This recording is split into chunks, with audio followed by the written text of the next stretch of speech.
श्री वल्लभाधीश की जय। श्री गोसाई जी परम दयाल की जय। श्याम सुंदर श्री यमुने महारानी की जय। श्री गिरिराज धरन की जय।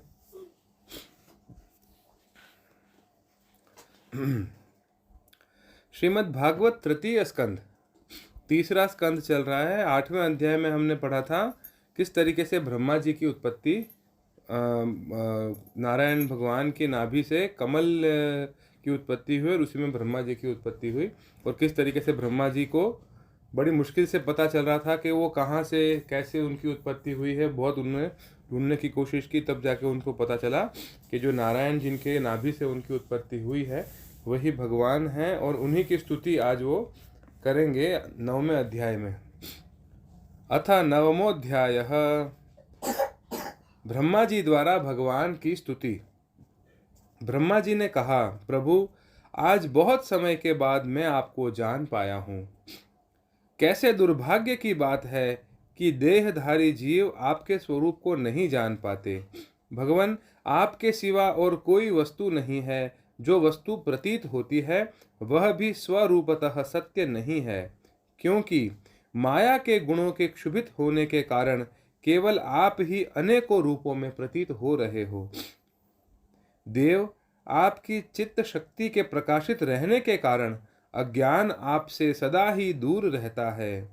आपका यह रूप, जिसके नाभि कमल से मैं प्रकट हुआ हूँ, सैकड़ों अवतारों का मूल कारण है। इसे आपने सत्पुरुषों पर कृपा करने के लिए ही पहले पहल प्रकट किया है। परमात्मन, आपका जो आनंद मात्र भेद रहित अखंड तेजोमय स्वरूप है, उसे मैं इससे भिन्न नहीं समझता। इसलिए मैंने विश्व की रचना करने वाले होने पर भी विश्वातीत आपके इस अद्वितीय रूप की ही शरण ली है। यही संपूर्ण भूत और इंद्रियों का भी अधिष्ठान है। हे विश्व कल्याणमय, मैं आपका उपासक हूँ। आपने मेरे हित के लिए ही मुझे ध्यान में अपना यह रूप दिखलाया है। जो पाप आत्मा विषय के आसक्त जीव हैं, वे ही इसका अनादर करते हैं। मैं तो आपको इसी रूप में बार बार नमस्कार करता हूँ। मेरे स्वामी, जो लोग वेद रूप वायु से लाई हुई आपके चरण रूप कमल कोश की गंध को अपने कर्णपुटों से ग्रहण करते हैं, उन अपने भक्त जनों के हृदय कमल से आप कभी दूर नहीं होते, क्योंकि वे पराभक्ति रूप डोरी से आपके पाद पद्मों को बांध लेते हैं। जब तक पुरुष आपके अभयप्रद चरणार विंदों का आश्रय नहीं लेता, तभी तक उसे धन, घर और बंधुओं के कारण प्राप्त होने वाले भय, शोक, लालसा, दीनता और अत्यंत लोभ आदि सताते हैं, और तभी तक उसे मैं, मेरेपन का दुराग्रह रहता है, जो दुख का एकमात्र कारण है। जो लोग सब प्रकार के अमंगलों को नष्ट करने वाले आपके श्रवण, कीर्तन आदि प्रसंगों से अपनी इंद्रियों को हटाकर लेश मात्र विषय सुख के लिए दीन और मन ही मन लालायित होकर निरंतर दुष्कर्मों में लगे रहते हैं, उन बेचारों की बुद्धि देव ने हर ली है। अच्युत, उरुक्रम, इस प्रजा को भूख प्यास, वात पित्त, कफ, सर्दी गर्मी, हवा और वर्षा से परस्पर एक दूसरे के तथा कामाग्नि और दुःसह क्रोध से बार बार कष्ट उठाते देखकर मेरा मन बड़ा खिन्न होता है। स्वामिन, जब तक मनुष्य इंद्रिय और विषय रूपी माया के प्रभाव से आपसे अपने को भिन्न देखता है, तब तक उसके लिए इस संसार चक्र की निवृत्ति नहीं होती। यद्यपि यह मिथ्या है, तथापि कर्मफल भोग का क्षेत्र होने के कारण उसे नाना प्रकार के दुखों में डाला जाता है। देव, औरों की तो बात ही क्या, जो साक्षात मुनि हैं, वह भी यदि आपके कथा प्रसंग से विमुख रहते हैं तो उन्हें संसार में फंसना पड़ता है। वे दिन में अनेक प्रकार के व्यापारों के कारण विक्षिप्त चित्त रहते हैं, रात्रि में निद्रा में अचेत पड़े रहते हैं उस समय भी तरह तरह के मनोरथों के कारण क्षण क्षण में उनकी नींद टूट जाती है तथा देववश उनकी अर्थ सिद्धि के सब उद्योग भी विफल होते रहते हैं। नाथ, आपका मार्ग केवल गुण श्रवण से ही जाना जाता है। आप निश्चय ही मनुष्यों के भक्ति योग के द्वारा परिशुद्ध हुए हृदय कमल में निवास करते हैं। पुण्य श्लोक प्रभु, आपके भक्तजन जिस जिस भावना से आपका चिंतन करते हैं, उन साधु पुरुषों पर अनुग्रह करने के लिए आप वही रूप बार बार धारण करते हैं। भगवान, आप एक हैं तथा संपूर्ण प्राणियों के अंतःकरणों में स्थित उनके परम हितकारी अंतर आत्मा हैं।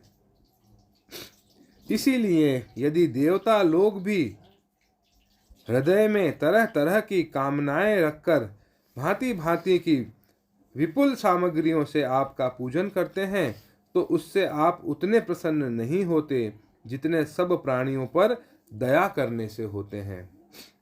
किंतु वह सर्वभूत दया असत पुरुषों को अत्यंत दुर्लभ है। जो कर्म आपको अर्पण कर दिया जाता है उसका कभी नाश नहीं होता, वह अक्षय हो जाता है। इसलिए नाना प्रकार के कर्म, यज्ञ, दान, कठिन तपस्या और व्रत आदि के द्वारा आपकी प्रसन्नता प्राप्त करना ही मनुष्य का सबसे बड़ा कर्म फल है। क्योंकि आपकी प्रसन्नता होने पर ऐसा कौन सा फल है जो सुलभ नहीं हो जाता। आप सर्वदा अपने स्वरूप के प्रकाश से ही प्राणियों के भेद भ्रम रूप अंधकार का नाश करते रहते हैं। तथापि ज्ञान के अधिष्ठान साक्षात परम पुरुष हैं। मैं आपको नमस्कार करता हूँ। संसार की उत्पत्ति, स्थिति और संहार के निमित्त से जो माया की लीला होती है वह आपका ही खेल है। अतः आप परमेश्वर को मैं बार बार नमस्कार करता हूँ। जो लोग प्राण त्याग करते समय आपके अवतार, गुण और कर्मों को सूचित करने वाले देवकी नंदन, जनार्दन, कंस निकंदन आदि नामों का विवश होकर भी उच्चारण करते हैं, वे अनेकों जन्मों के पापों से तत्काल छूटकर माया आदि आवरणों से रहित ब्रह्म पद को प्राप्त करते हैं। आप नित्य अजन्मा हैं, मैं आपकी शरण लेता हूँ। भगवान, इस विश्व वृक्ष के रूप में आप ही विराजमान हैं। आप ही अपनी मूल प्रकृति को स्वीकार करके जगत की उत्पत्ति, स्थिति और फिर प्रलय भी करते हैं। भगवान, आपने अपनी आराधना को ही लोकों के लिए कल्याणकारी स्वधर्म बताया है, किंतु वे इस ओर से उदासीन रहकर सर्वदा विपरीत कर्मों में लगे रहते हैं।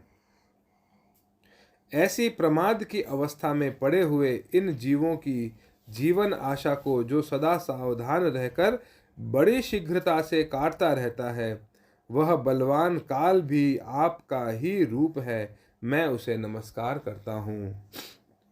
यद्यपि मैं सत्यलोक का अधिष्ठाता हूँ, जो दो पारार्ध पर्यंत रहने वाला और समस्त लोकों का वंदनीय है, तो भी आपके उस काल रूप से डरता रहता हूँ। उससे बचने और आपको प्राप्त करने के लिए ही मैंने बहुत समय तक तपस्या की है। आप ही अधियज्ञ रूप से मेरी इस तपस्या के साक्षी हैं। मैं आपको नमस्कार करता हूँ। आप पूर्ण काम हैं, आपको किसी विषय सुख की इच्छा नहीं है, तो भी आपने अपनी बनाई हुई धर्म मर्यादा की रक्षा के लिए पशु पक्षी, मनुष्य और देवता आदि जीवन योनियों में अपनी ही इच्छा से शरीर धारण कर अनेकों लीलाएं की हैं। ऐसे आप पुरुषोत्तम भगवान को मैं नमस्कार करता हूँ। प्रभु, आप अविद्या, अस्मिता, राग, द्वेष और अभिनिवेश पांचों में से किसी के भी अधीन नहीं हैं। तथापि इस समय जो सारे संसार को अपने उदर में लीन कर भयंकर तरंग मालाओं से विक्षुब्ध प्रलयकालीन जल में अनंत विग्रही कोमल शैया पर शयन कर रहे हैं, वह पूर्व कल्प की कर्म परंपरा से श्रमित हुए जीवों को विश्राम देने के लिए ही है। आपके नाभि कमल रूप भवन से मेरा जन्म हुआ है। यह संपूर्ण विश्व आपके उदर में समाया हुआ है। आपकी कृपा से ही मैं त्रिलोकी की रचना उपकार में प्रवृत्त हुआ हूँ। इस समय योग निद्रा का अंत हो जाने के कारण आपके नेत्र कमल विकसित हो रहे हैं। आपको मेरा नमस्कार है। आप संपूर्ण जगत के एकमात्र सुहृद और आत्मा हैं तथा शरणागतों पर कृपा करने वाले हैं।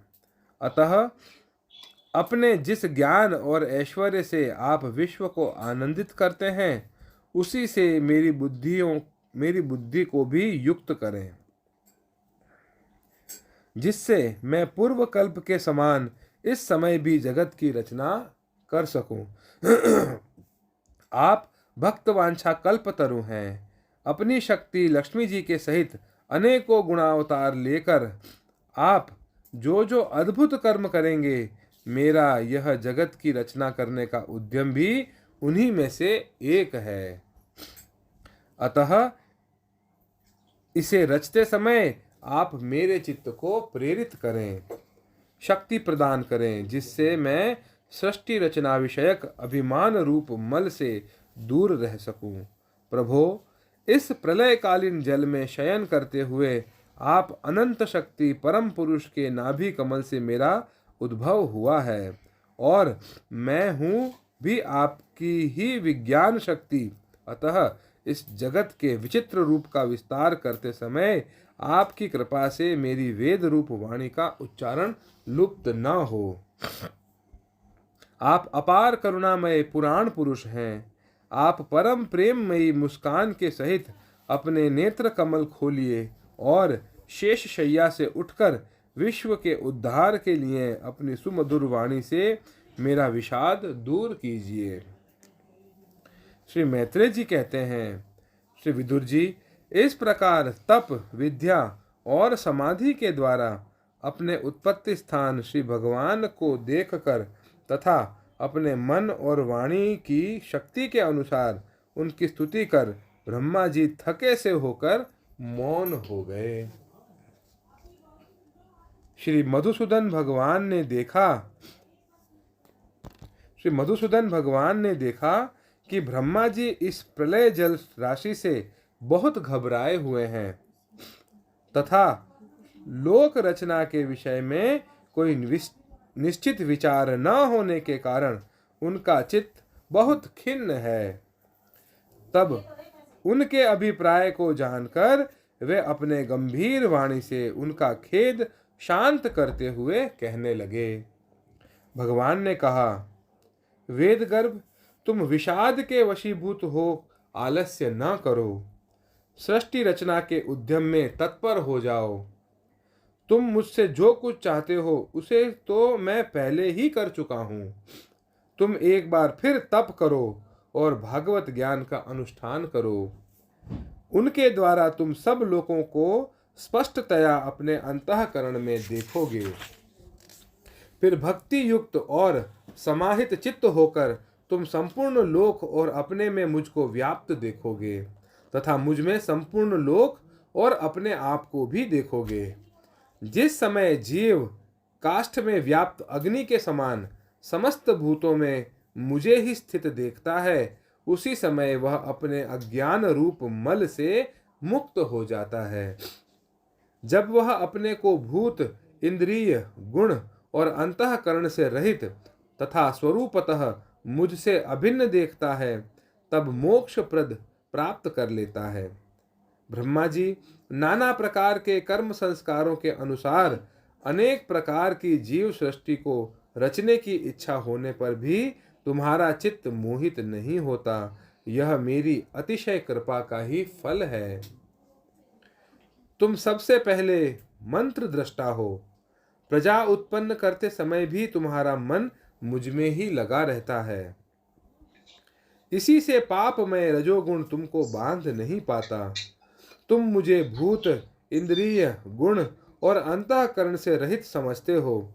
इससे जान पड़ता है कि यद्यपि देहधारी जीवों को मेरा ज्ञान होना बहुत कठिन है, तथापि तुमने मुझे जान लिया है। मेरा आश्रय कोई है या नहीं, इस संदेह से तुम कमलनाल के द्वारा जल में उसका मूल खोज रहे थे। सो मैंने तुम्हें अपना यह स्वरूप अंतःकरण में ही दिखलाया है। प्यारे ब्रह्मा जी, तुमने जो मेरी कथाओं के वैभव से युक्त मेरी स्तुति की है और तपस्या में जो तुम्हारी निष्ठा है, वह भी मेरी ही कृपा का फल है। लोक रचना की इच्छा से तुमने सगुण प्रतीत होने पर भी जो निर्गुण रूप से मेरा वर्णन करते हुए स्तुति की है, उससे मैं बहुत प्रसन्न हूँ। तुम्हारा कल्याण हो। मैं समस्त कामनाओं और मनोरथों को पूर्ण करने में समर्थ हूँ। जो पुरुष नित्य प्रति इस स्तोत्र द्वारा स्तुति करके मेरा भजन करेगा, उस पर मैं शीघ्र ही प्रसन्न हो जाऊंगा। तत्ववेत्ताओं का मत है कि पूर्त, तप, यज्ञ, दान, योग और समाधि आदि साधनों से प्राप्त होने वाला जो परम कल्याणमय फल है, वह मेरी प्रसन्नता ही है। विधाता, मैं आत्माओं का भी आत्मा और स्त्री पुत्र आदि प्रियों का भी प्रिय हूँ। देह आदि भी मेरे लिए ही प्रिय है, अतः मुझसे ही प्रेम करना चाहिए। ब्रह्मा जी, त्रिलोकी को तथा जो प्रजा इस समय मुझ में लीन है, उसे तुम पूर्व कल्प के समान मुझसे उत्पन्न हुए अपने सर्ववेदमय स्वरूप से स्वयं ही रचो।